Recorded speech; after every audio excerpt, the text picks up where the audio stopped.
इस अहम घोषणा पत्र में आई हुई हमारी आदरणीय राष्ट्रीय महासचिव प्रियंका गांधी जी का, मैनिफेस्टो कमेटी के चेयरमैन सलमान खुर्शीद जी का, उत्तर प्रदेश कांग्रेस कमेटी के अध्यक्ष अजय कुमार लल्लू जी का, विधानमंडल नेता आराधना मिश्र मोना जी का, मैनिफेस्टो कमेटी के सारे आदरणीय मेंबर्स, पीएल पुनिया जी,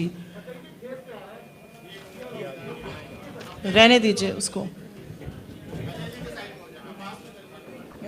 आप सबका स्वागत है। और मीडिया से आए हुए हमारे सारे पत्रकार बंधुओं, आपका भी स्वागत है।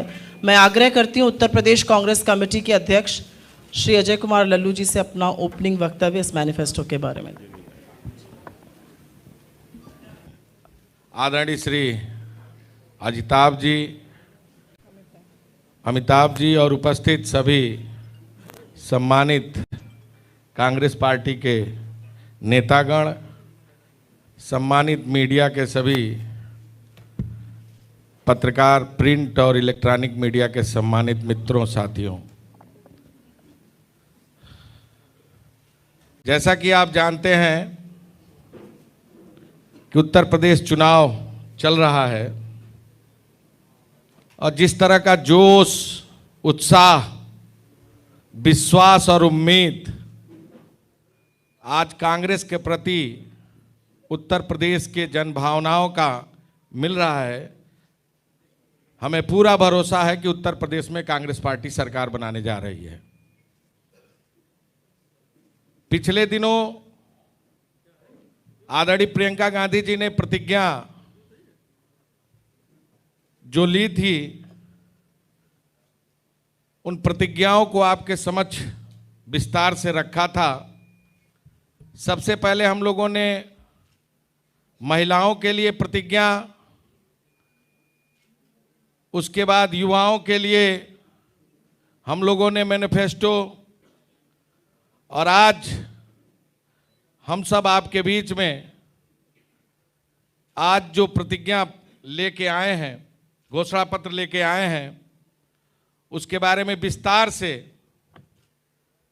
हमारी नेता आदरणीय श्रीमती प्रियंका गांधी जी आपके बीच में रखेंगी। मैं पुनः आप सबका स्वागत करते हुए मैं चाहूँगा कि महासचिव दीदी प्रियंका गांधी जी अपने इस उन्नति विधान जन घोषणा पत्र को आपके बीच में रखें। आदरणीय श्रीमती प्रियंका गांधी जी।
क्षमा चाहूँगा, मैं सबसे पहले उन्नति विधान जन घोषणा पत्र के चेयरमैन आदरणीय श्री सलमान खुर्शीद साहब आपके बीच में अपनी बातों को रखेंगे, तो मैं आहूत करता हूँ आदरणीय श्री सलमान खुर्शीद साहब।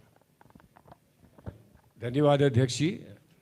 हमारी आदरणीय प्रियंका जी, जिनके आशीर्वाद से और मार्गदर्शन से हमने ये घोषणा पत्र तैयार करा है, और हमारे सारे सम्मानित साथियों का जिनका बड़ा सहयोग रहा, सभी को आज यहाँ साथ आपके सामने प्रस्तुत करते हुए बड़ी प्रसन्नता हो रही है। और आप सभी इतनी बड़ी संख्या में आए हैं, इसका मैं आपको आभार प्रकट करता हूँ। और नसीमुद्दीन साहब को भी धन्यवाद देता हूं कि उन्होंने आपके साथ ऐसा संपर्क बना के रखा है। बहुत चंद शब्दों में मैं आपको बताऊं कि ये हमारा तीसरा घोषणा पत्र है। 2 पहले निकल चुके हैं जिसका आपको संज्ञान है। एक महिलाओं के संबंध में, विशेष महिलाओं के संबंध में सबसे पहला घोषणा पत्र का अंक निकला था, उसके बाद युवकों के संदर्भ में निकला था, और आज ये सामान्य सब साथियों के लिए, हमारे उत्तर प्रदेश के निवासियों के लिए ये तीसरा अंक है, जिसमें साधारणतः हमारे रोज़मर्रा की जो समस्या हैं और जैसे हम लोग अपेक्षा करते हैं कि आगे आने वाले समय में उत्तर प्रदेश को किस दिशा में ले जाकर हम जनता को क्या लाभ दिलवा सकते हैं, उसके बारे में इसमें हमने विस्तार से बातें लिखी हैं। मैं इतना बता दूं कि घोषणा पत्र तो सभी पार्टियां निकालती हैं और हम भी निकालते रहे हैं। हमारा प्रयास हमेशा रहता है कि हम घोषणा पत्र को घर बैठे ना बनाएं, लेकिन इस बार प्रियंका जी ने आदेश दिया, दिशा निर्देश दिया कि हम जनता के बीच में पहुंचकर वहां संवाद करके लोगों की के सहयोग से और लोगों की अपेक्षाओं को इस पे अंकित कर सकें।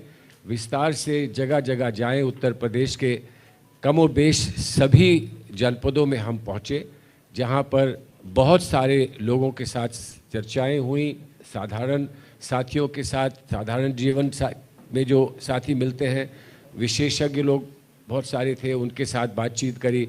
वहाँ के अलग अलग समूह जो अलग अलग कार्यों से जुड़े रहे हैं उनसे बात करी, किसानों से बात करी, रोज़गार वहाँ का की हाल क्या है, वहाँ पे श्रमिकों से बात करी, नौजवानों से बात करी, महिलाओं से बात करी, वहाँ के NGOs से बात करी, वहाँ की विशेष संस्थाएं हैं उनसे बात करी।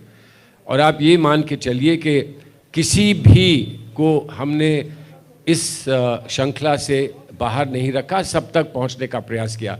बावजूद इसके कि हमको दो बार इस पूरी गाथा में 2 बार हमको सामना करना पड़ा कोरोना का, और वो एक बहुत बड़ी चुनौती थी। लेकिन उसका सामना करते हुए भी हमने प्रयास किया कि प्रोटोकॉल को मानते हुए हम जहां पहुंच सकें पहुंच जाएं। जो नहीं हो सका संभव तो वो हमने डिजिटली किया।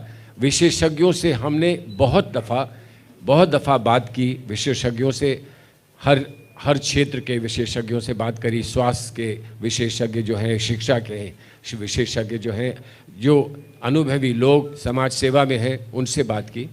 और अंततः हम ये मानते हैं कम और बेश हम 1 लाख से ज़्यादा लोगों तक पहुंच सके। उनके माध्यम से और कितने लोगों तक हमारी बात पहुंची और उनकी बात हम तक पहुंची, इसका आप अनुमान लगा सकते हैं। तो इसीलिए ये सच्चाई में एक जन घोषणा पत्र है, जनता की अपेक्षाओं के बारे में।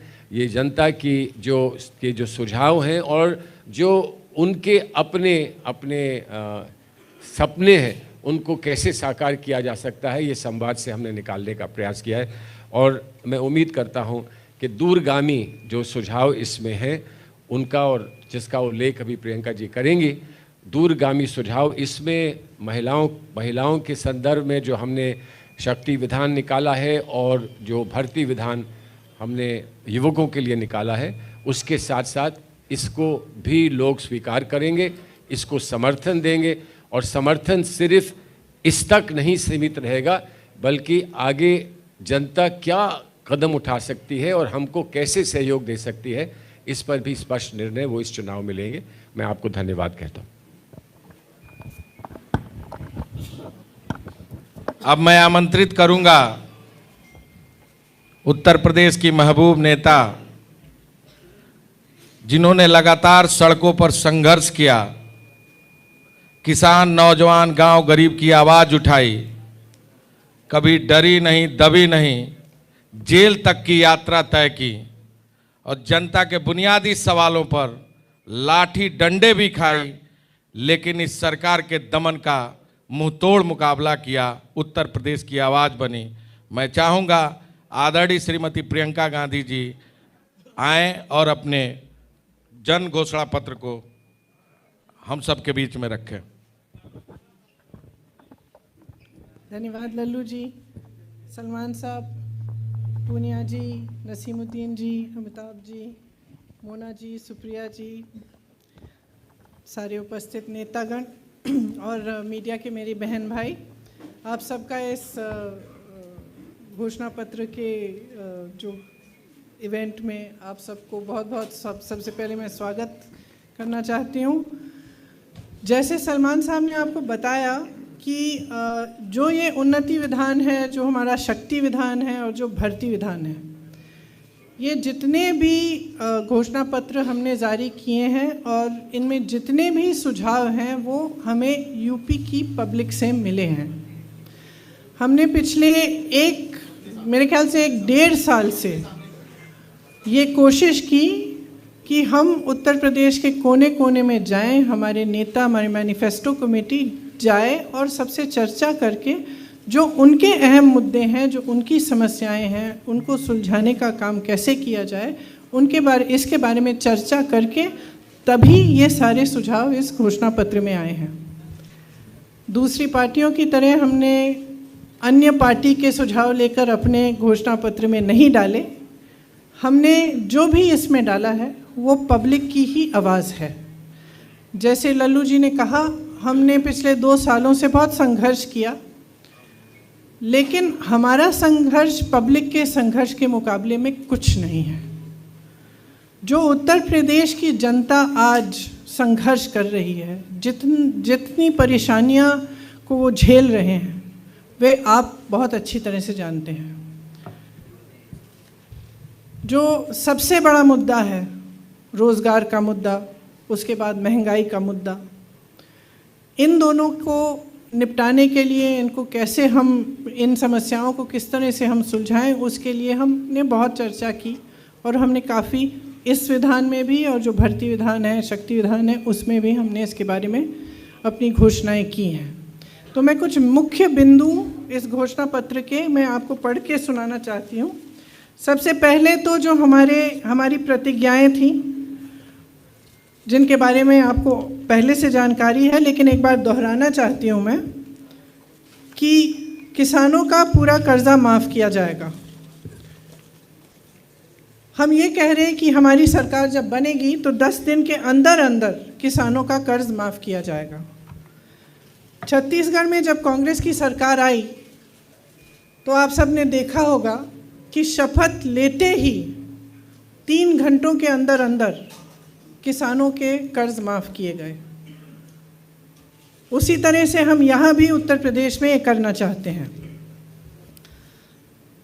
2500 में गेहूं, धान और 400 में गन्ना खरीदा जाएगा। बिजली बिल सबका हाफ किया जाएगा। कोरोना काल में जिस का बकाया है वो साफ़ किया जाएगा, ख़त्म किया जाएगा। जिस को कोरोना से सबसे ज़्यादा आर्थिक मार पड़ी, उन परिवारों को 25,000 रुपये दिए जाएंगे ताकि वो एक बार फिर अपने पैरों पे खड़े हो सकें। हमने पहले भी ये बहुत बार घोषणा की है, फिर से दोहरा रहे हैं कि 20 लाख सरकारी रोज़गार दिलवाएंगे। इसका पूरा खाका तैयार करके हमने भर्ती विधान में आपको कुछ दिनों पहले बताया था।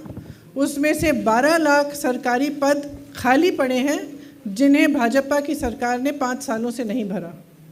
हम कह रहे हैं कि हम वो 12 लाख पद भी भरेंगे और उसके अतिरिक्त हम 8 लाख और पद भरेंगे, या और रोज़गार हम माफ़ करिए, पद भरेंगे नहीं, 8 लाख हम रोज़गार और पैदा करवाएंगे।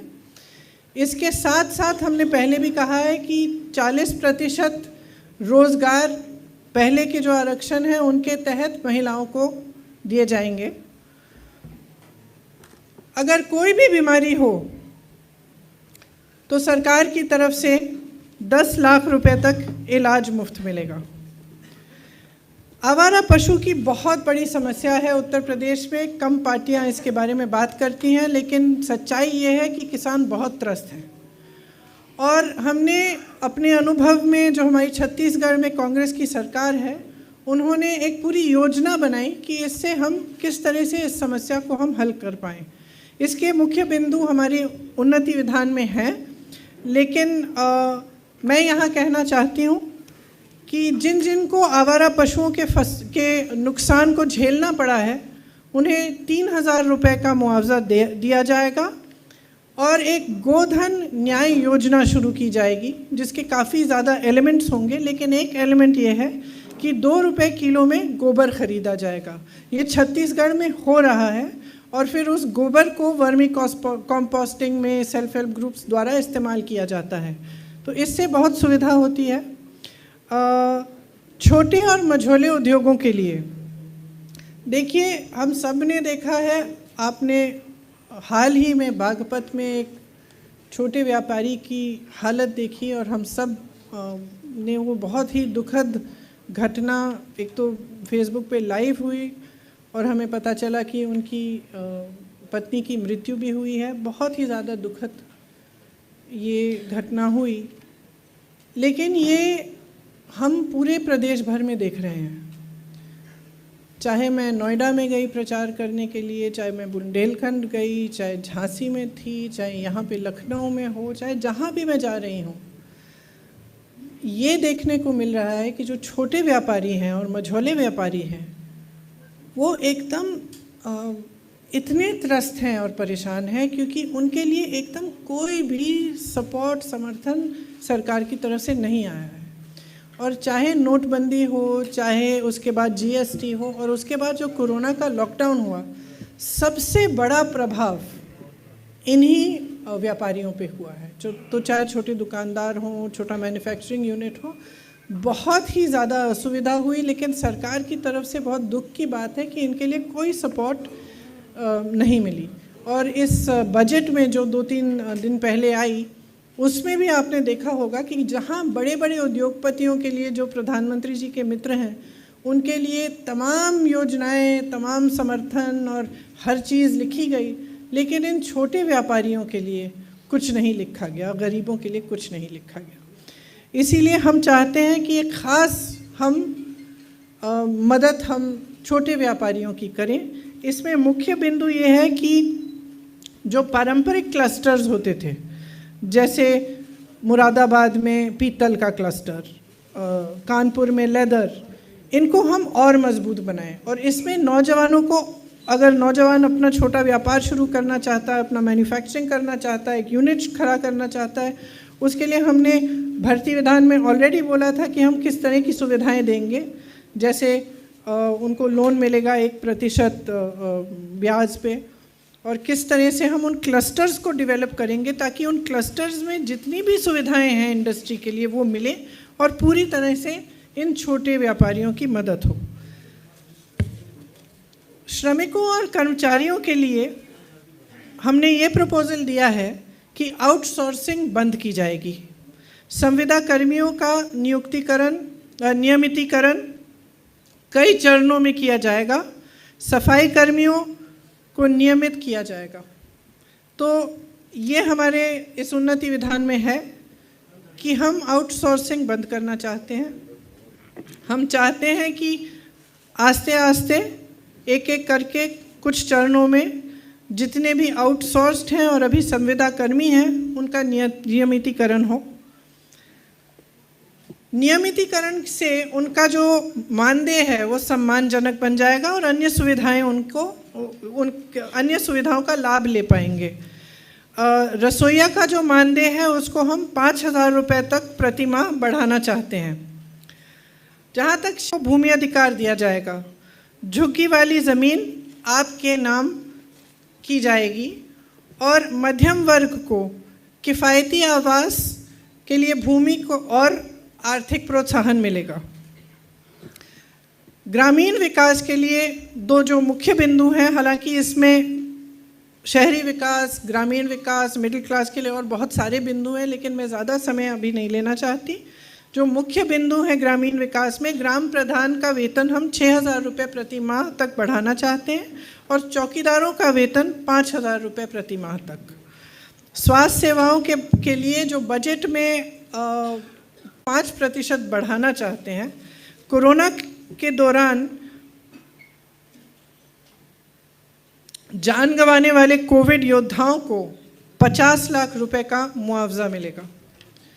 शिक्षा में स्कूल फीस में जो बेतहाशा बढ़ोतरी हो रही है उस पर नियंत्रण किया जाएगा।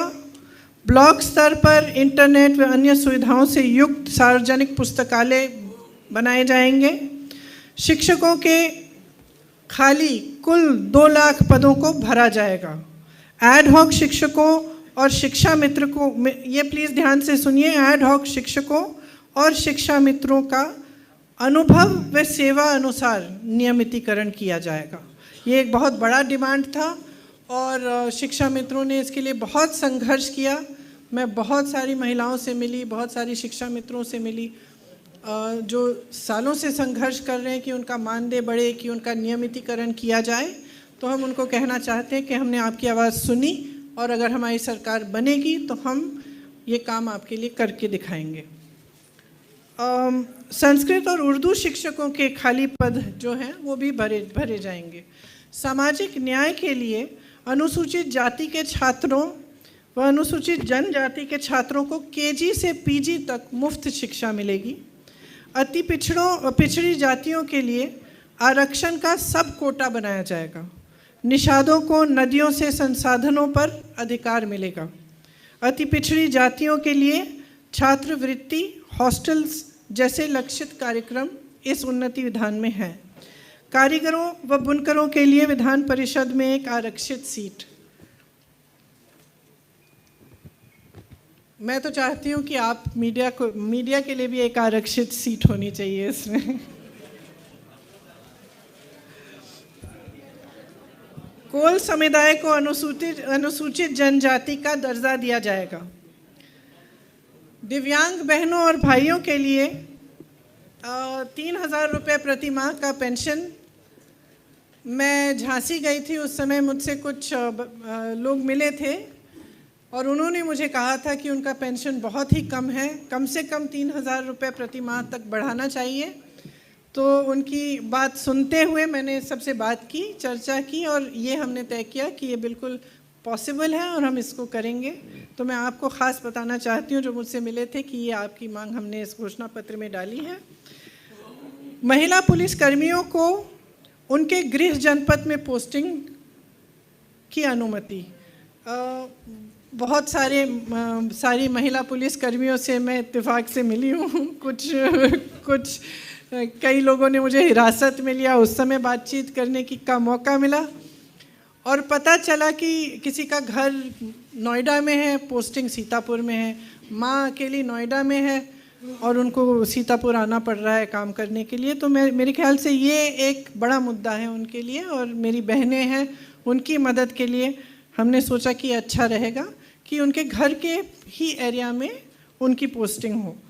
पूर्व सैनिकों के लिए एक विधान परिषद की सीट और सच्चाई को लिखने वाले और दिखाने वाले जो पत्रकार हैं जिनके खिलाफ मुकदमे दायर किए गए हैं, उन सब मुकदमों को हम ख़त्म करेंगे।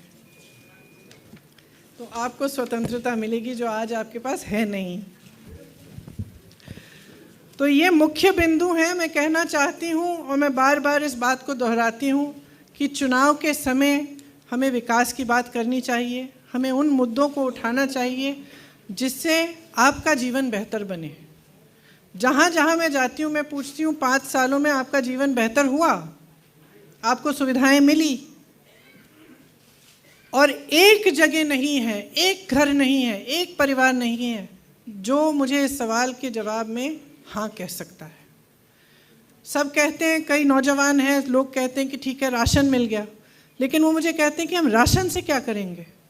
ठीक है थोड़ी सी सुविधा मिल जाएगी, लेकिन हमारी प्रगति कैसे होगी? हम सक्षम कैसे बनेंगे? आत्मनिर्भर कैसे बनेंगे? अपने पैरों पर कैसे खड़े होंगे?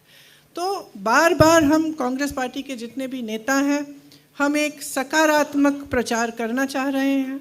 हम चाह रहे हैं कि उत्तर प्रदेश की बात हो, आपकी जनता की बात हो, आपके विकास की बात हो। और मैं जो भी देख रहे हैं इस प्रोग्राम को, मैं आपसे आग्रह करती हूँ कि आप सारे राजनीतिक दलों से विकास पर अपने जो मुद्दे हैं, आपके मोहल्लों में, गलियों में नल क्यों नहीं है, सड़कें क्यों नहीं बनी हैं, बिजली क्यों नहीं है, पानी क्यों नहीं आ रहा है, शिक्षा की सुविधा क्यों नहीं है, सेहत के लिए क्या सुविधा है, ये सब सवाल आप उठाएं और उनको मजबूर करें कि इन सवालों पे चुनाव लड़ा जाए। तो आशा है कि हमारा जो घोषणा पत्र है इसमें आपकी बहुत सारी समस्याओं के समाधान की बात है। आप सब इसको ध्यान से पढ़ेंगे और वोट डालने के समय भी इस पर आप अपना ध्यान आकर्षित करेंगे। धन्यवाद जी। हम लोग एक एक करके सवाल लेंगे और पहले इसी विषय पर अगर आप सवाल पूछें तो उसका स्वागत है। एक एक करके लेने दीजिए। हाँ, एक एक करके लेंगे। 1 मिनट रुक जाइए, पहले इधर से।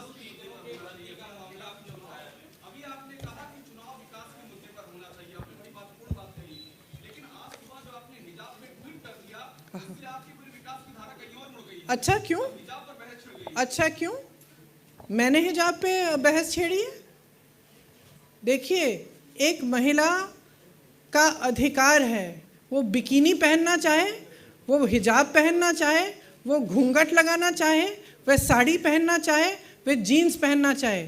इसमें कोई राजनीति की बात नहीं है और ना होनी चाहिए। हाँ, आप देखिए, आप गोलमोल करके कुछ भी कह सकते हैं। किसी का अधिकार नहीं है कि वो एक महिला को कहे कि तुम ये पहनो। आपको मैं कह रही हूँ वो स्कार्फ उतारो अपना। आप कहाँ भी जहाँ भी हो, मुझे क्या अधिकार है आपको ये कहने का? नहीं है, सिंपल।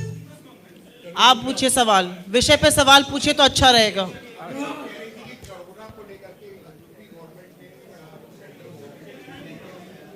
जी,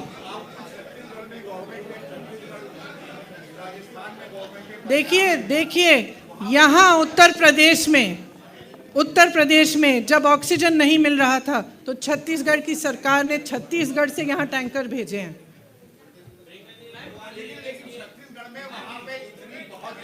सर हो गया, आप पूछिए सवाल, इस विषय पर है।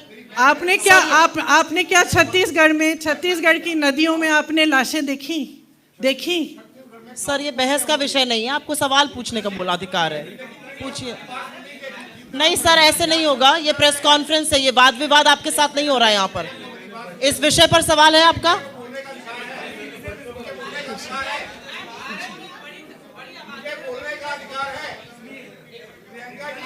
सर ये गलत बात है, आप गलत कर रहे हैं, ये प्रेस कॉन्फ्रेंस है, थोड़ा सा अनुशासन रखिए। आपसे हाथ जोड़ के निवेदन है मेरा। पूछिए आपका सवाल क्या है। रुक जाइए 1 मिनट।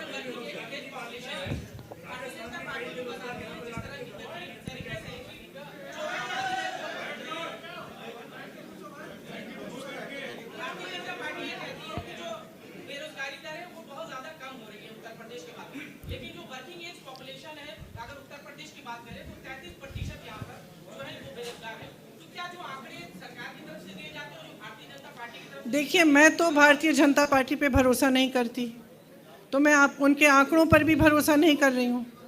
हम जो आंकड़े हमारे उन्नति विधान में हैं, वो जो एक्चुअल आंकड़े हैं वही हैं, उन्हीं पर हमने सब बातें की हैं। तो मैं उनकी बात नहीं कर सकती। वो कौन से आंकड़े देते हैं? वो तो कहते हैं कि सब खुशहाल है, वो तो कहते हैं कि बहुत प्रगति हो रही है। मैं घर घर में जाती हूँ और कुछ नहीं है, महंगाई से लोग अपनी रोजी रोटी नहीं कमा पा रहे हैं। पूछिए आपका सवाल पीछे। अभी रुक जाइए आप, प्लीज शांत रहिए। पूछिए सवाल। साथ में बोलेंगे तो सुनाई नहीं देगा, एक जन करके। जी, आपका सवाल छत्तीसगढ़ के बारे में, आप छत्तीसगढ़ जाके पूछ लीजिए। सर ये गलत बात है जो आप कर रहे हैं, इस तरह से पत्रकार वार्ता नहीं होती है। आप अपने साथियों के साथ गलत कर रहे हैं। पूछिए आप अपना सवाल। बताइए जी।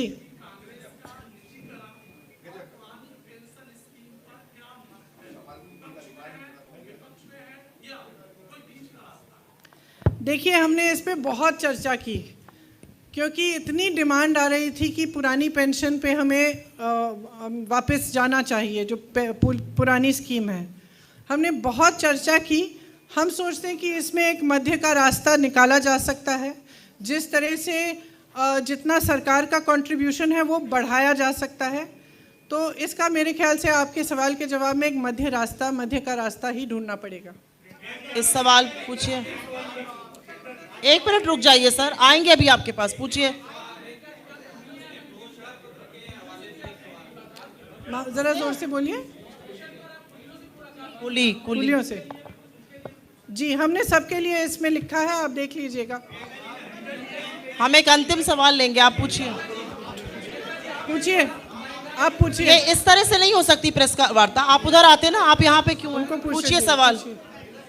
हाँ पूछिए, महिला सवाल पूछना चाह रही है यहाँ पे। नहीं, वो पहले खड़े हुए हाँ, थे, उनके पूछिए। बाद उनके बाद आप पूछ आप लीजिए। पूछेंगे।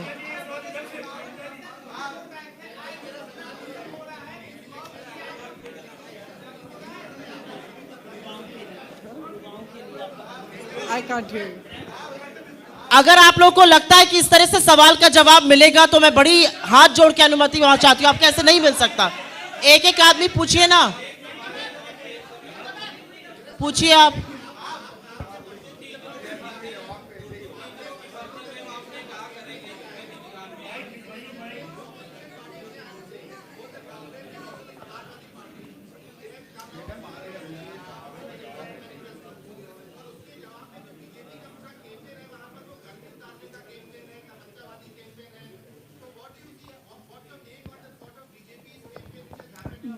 देखिए, मैंने पहले भी कहा है कि गर्मी निकालना, चर्बी निकालना, ये क्यों बातें हो रही हैं? भर्ती निकालिए, खाली पद पड़े हैं, भर्ती निकालिए।